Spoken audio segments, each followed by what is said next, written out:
ከዚህ ሌላ ሁሉን ማወቅ አለባችሁ ብያለሁና ሁሉንም ማወቅ አለባችሁ ብያለሁና ስለ ቤተ ክርስቲያናችን ወቅታዊ ሁኔታ ወቅታዊም አይደለ የኖረ ነው የቆየ ነው። ነገር ግን ስለ ቤተ ክርስቲያናችን ሁኔታ እኔ ያለኝን ልገልጽ እፈልጋለሁ ለጉባኤው። ይሄ ጉባኤ ቅድም እንደተናገርኩት በዓመት አንድ ጊዜ ብቻ ነው የሚገኘው እና ይሄ እድል እንዲያመልጠኝ አልፈልግም። ማሰማት አለበት ያለውን ችግር ሁሉ። ችግሩ ምንድነው ትልኝ እንደሆነ ችግሩ ቤተ ክርስቲያናችን በቅኝ ግዛት ተይዛለች። በቅኝ ገዢዎች ተይዛለች ቤተ ክርስቲያናችን። በቅኝ ግዛት ተይዛለች። ማወቅ አለባችሁ፣ መረዳት አለባችሁ። ይሄ ጉዳይ በኋላ አልሰማንም አላየንም እንዳትሉ። ማነው ቅኝ ገዢው? አንድ ማህበር፣ ሁላችሁም የምታውቁት ማህበር።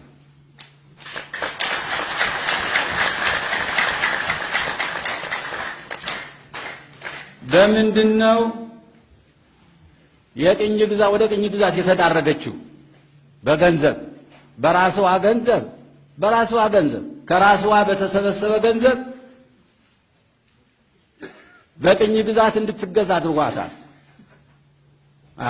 ይሄ ከዚህ የባሰ ክፉ ነገር የለም በእውነቱ። ቤተ ክርስቲያናችን እንግዲህ መቼም ቅዱስ ጳውሎስ ጌታችን ኢየሱስ ክርስቶስ በራእይ ለቅዱስ ጳውሎስ ንግር ወይ ታርምም ነው ያለው። እኔ እናገራለሁ፣ በሥራ ላይ መዋል አለማዋሉ የእናንተ ጉዳይ ነው። እኔ ግን ከራሴ አወርዳለሁ ይሄን ጉዳይ፣ ከራሴ አወርዳለሁ ይሄን ጉዳይ። ይህ ነገር ቤተ ክርስቲያናችን መብቷ፣ ክብሯ፣ ሀብቷ ሁሉ ተወስደዋል።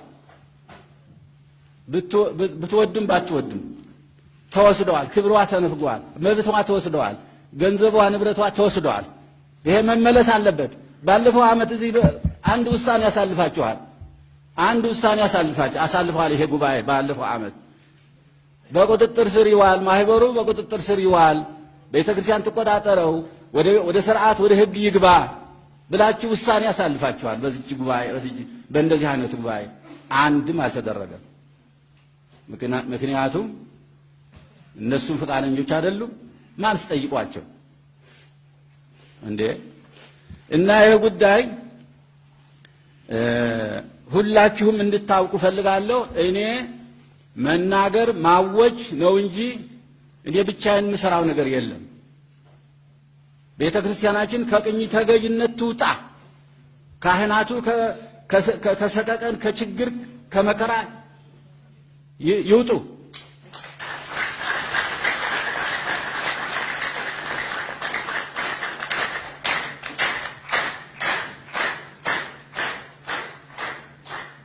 እኔ መልእክቴን ማስተላለፍ አለብኝ። ቤትም ቢሆን መልእክቴን ማስተላለፍ አለብኝ።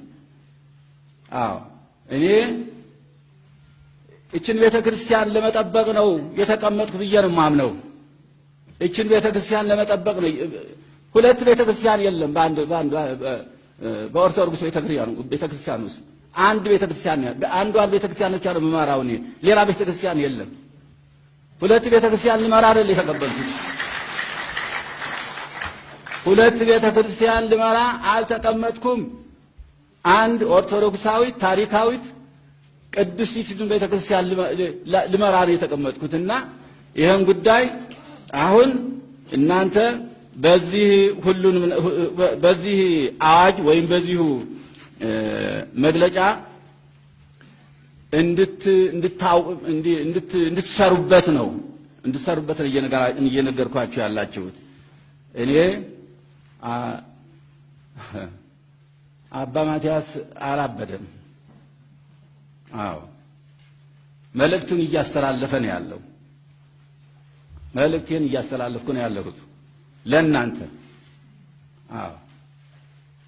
ስለዚህ ይህን መልእክት በጸጋ ተቀበሉልኝ ብዬ እማጸናችኋለሁ።